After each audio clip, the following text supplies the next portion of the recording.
వీక్షకులందరికీ నమస్కారం. ఆగస్టు నెల 16వ తారీఖు వరలక్ష్మి వ్రతం. ఆ వరలక్ష్మి వ్రతంతో భాగంగా మరొక ముఖ్యమైనటువంటి విశేషం ఏంటంటే సింహ సంక్రమణం. రవి కర్కాటక రాశిని వదిలిపెట్టి సింహరాశిలోకి సంచారం చేయబోతూ ఉన్నారు. ఈ వరలక్ష్మి వ్రతం దగ్గర నుండి ఈ రవి యొక్క మార్పు ఆధారితంగా ద్వాదశ రాశుల వారికి కూడా కొంత ఈ రవి యొక్క ప్రభావము విశేషంగా ఉంటుంది. ఇందులో ఈ రవిగ్రహం యొక్క మార్పు యోగించేటువంటి రాశులు, అలాగే ఈ రవిగ్రహం యొక్క మార్పు ప్రతికూలంగా ఉండేటువంటి రాశులు కూడా కొన్ని ఉన్నాయి. ముఖ్యంగా ప్రతికూలంగా ఉండేటువంటి రాశులు ఏంటయ్యా అంటే ఈ రవికి అంటే సింహం సంక్రమణం చేసినప్పుడు వృషభ రాశి వారికి అర్ధాష్టమ స్థానమందు అనగా చతుర్థ స్థానమందు రవి కొంత ప్రతికూలంగా ఉండబోతూ ఉన్నారు. అలాగే బాగా విపరీతంగా యోగించేటువంటి రాశులు లేకపోలేదు. మనం ఇప్పుడు ద్వాదశ రాశుల వారికి రవి ఇచ్చేటువంటి ఫలితాన్ని ఒక్కొక్కటిగా మనం చర్చించుకుంటూ వెళదాం. ముందుగా మేషరాశి వారికి రవి ఇచ్చేటువంటి ఫలితాన్ని కనుక చూసుకుంటే ఈ వరలక్ష్మి వ్రత ఆరంభం దగ్గర నుండి అనగా జూలై 16 దగ్గర ఆగస్టు 16 తారీఖు దగ్గర నుండి సెప్టెంబర్ 16వ తారీఖు వరకు కూడా ఈ ఫలితాలు అనేటువంటివి అన్ని రాశుల వారికి కూడా వస్తాయి. అందులో భాగంగా మేషరాశి వారికి పంచమ స్థానంలో రవి మిశ్రమమైనటువంటి ఫలదాతగా ఉన్నారు. మరీ ముఖ్యంగా దేహపీడ అన్నారు, అంటే శరీరం ఎక్కువగా అలసిపోతూ ఉంటుంది. పంచమం బుద్ధి ప్రజ్ఞ మేధస్సుకి సంబంధించినటువంటి స్థానము కాబట్టి ఆ స్థానముందు రవిగ్రహం ఉండడం వల్ల కొంత శారీరక అలసట ఉంటుంది, మతిమరుపు ఉంటుంది, బుద్ధి చాంచల్యం ఉంటుంది. అనగా ఏ పని ఎప్పుడు చేయాలి అనేటువంటి దాని మీద స్పష్టత ఉండదు. ఎక్కువగా పనులన్నీ కూడా వాయిదా వేసుకునేటువంటి పరిస్థితులు ఉంటాయి. అలాగే ఇటు సంతానానికి సంబంధించినటువంటి స్థానము, పూర్వపుణ్యానికి సంబంధించినటువంటి స్థానము కూడా అదే కాబట్టి ఆయా స్థానాల్లో రవిగ్రహం యొక్క సంచారం అంటే సంతతికి కొంత ఆరోగ్యపరమైనటువంటి విషయాల పట్ల కొంత జాగ్రత్తగా ఉండాలి.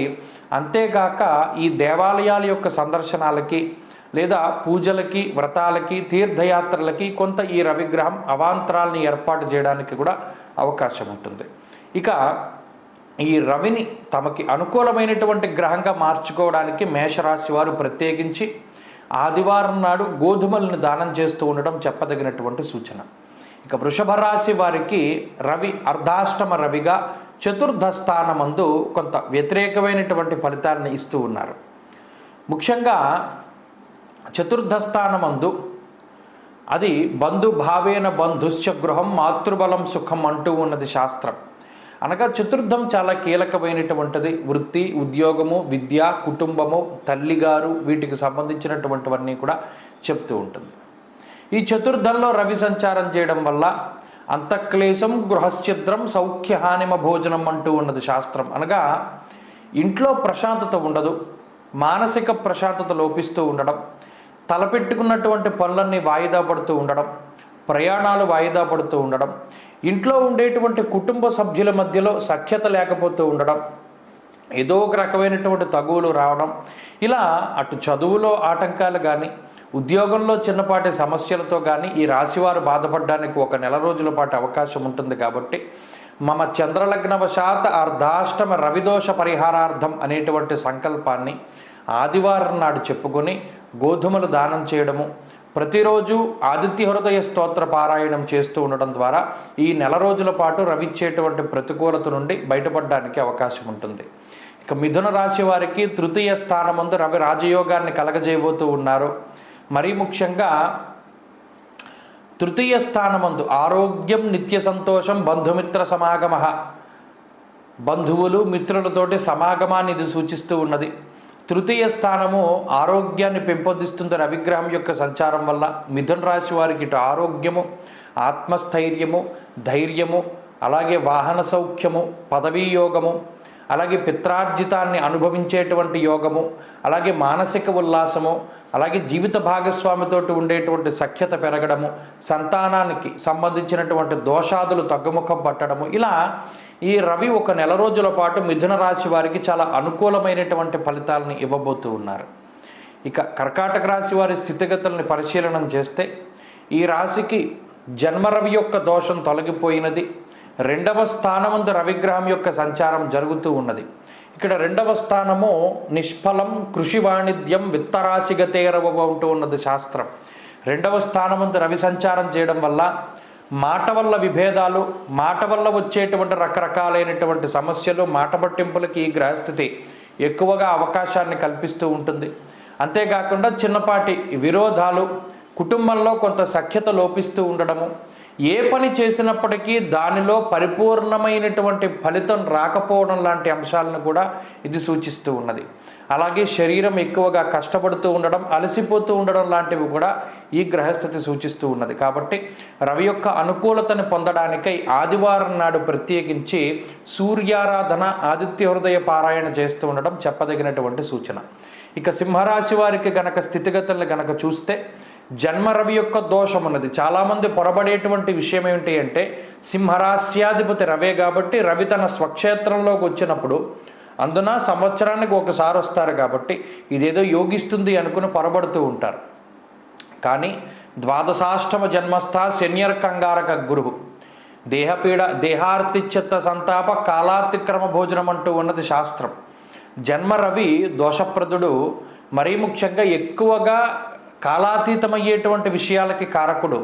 ఏ పని చేసినా అది 1-2 సార్లు చేయవలసి వస్తుంది. కంగారుకి ఆలస్యం మొగుడన్నట్టు కంగారుతో ఏ పని చేసినా అది ఆలస్యం అవుతూనే ఉంటుంది. శరీరం అలసిపోవడం, ప్రయాణాలు అధికంగా చేయవలసి రావడం, ఉత్సాహం లేకపోవడం, నీరసంగా ఉంటూ ఉండడం, ఏది కూడా కలిసి రాకపోవడం అనేటువంటి అంశాలకి రవి కారణమవుతారు. అందువల్ల సింహరాశి వారు నెల రోజుల పాటు పూర్తిగా రవి యొక్క ఆరాధన చెయ్యాలి. మీ రాశ్యాధిపతే కాబట్టి ప్రత్యేకించి ఆదివారం రోజున ఎర్రటి పువ్వులు, గోధుమలు, ఎర్రటి పళ్ళు ఇటువంటివి దానం చేస్తూ ఉంటే రవి యొక్క బలం పెరుగుతూ ఉంటుంది.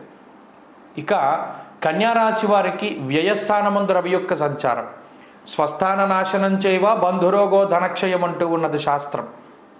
12వ స్థానమందు పాపగ్రహమైనటువంటి రవి సంచారం, అందులో రవిశనుల యొక్క సమసప్తక స్థితి కన్యారాశి వారి యొక్క ఆర్థిక వ్యవస్థని ఇది విచ్ఛిన్నం చేయడానికి అవకాశం ఉంటుంది.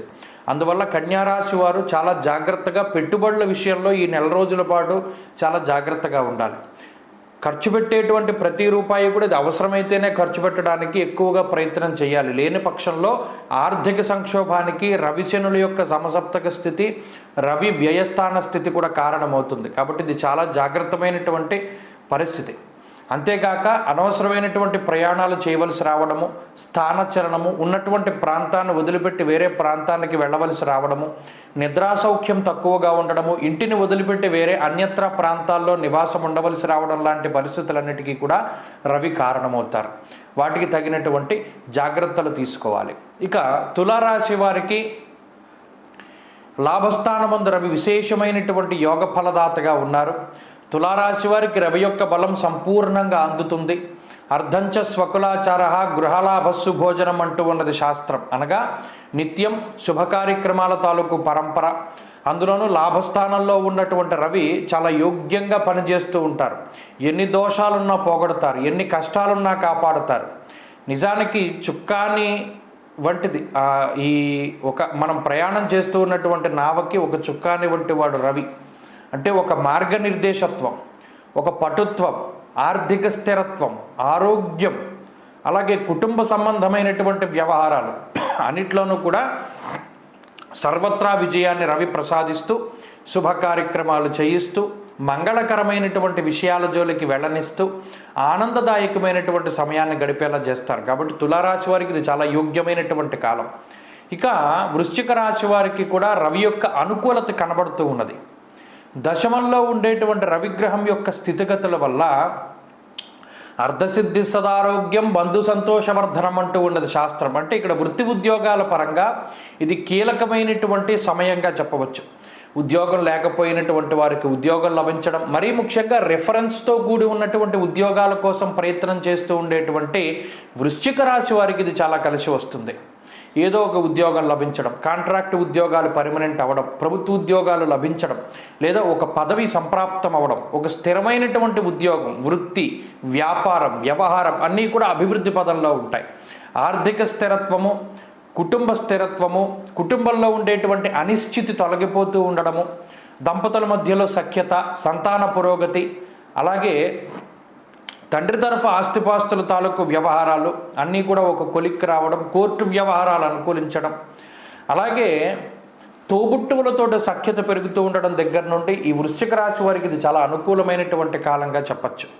ఇక ధనురాశి వారికి భాగ్యస్థానమందు రవి యొక్క సంచారం అనేటువంటిది ఒక మంచి పరిణామంగా చెప్పచ్చు. ఎందుకంటే అష్టమ రవి యొక్క దోషం తొలగిపోయినది, అష్టమంలో ఉండేటువంటి రవి దోషాన్ని దాటిపోయారు కాబట్టి ఒక మంచి విషయం. అయితే నవమ స్థానంలో రవి, విచారే నవమే రవో అన్నారు. ఈ నవమంలో ఉండేటువంటి రవి ప్రతిదాని గురించి దీర్ఘాలోచనని కలగజేస్తారు.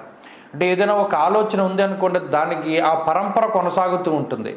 అక్కర్లేని విషయాల పట్ల ఎక్కువగా ఆలోచన చేయడము, అనవసరమైనటువంటి వాటికి ధనాన్ని ఖర్చు చేయడము, పుణ్య కార్యక్రమాలు లాంటివి ఆచరించకుండా ఎప్పుడు చూసినా ఏదో ఒక రకమైనటువంటి కాలక్షేపం చేస్తూ ఉండడము, వృత్తి ఉద్యోగాల్లో నిమగ్నమవుతూ ఉండడము, ఎడతెరిపి లేనటువంటి పనుల ఒత్తిడి ఎక్కువగా ఉండడము, తీరిక లేనటువంటి సమయాన్ని గడపడం అనేటువంటి అంశాలన్నీ కూడా ఈ రాశి వారిలో ప్రత్యేకించి కనబడుతూ ఉన్నాయి.